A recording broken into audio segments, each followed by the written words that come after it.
মা তোমাদের বিয়ের সময় ঘটক ছিল কে?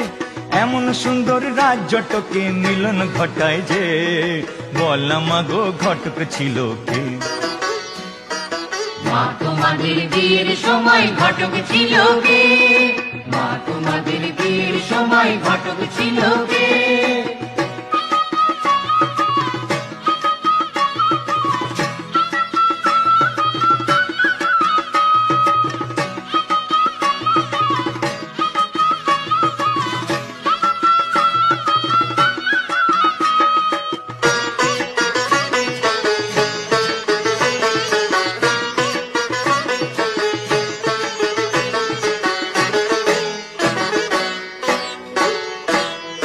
বাবার পাশে মা তোমাকে মানিয়েছে ভালো, বাবার পাশে মা তোমাকে মানিয়েছে ভালো। বাবা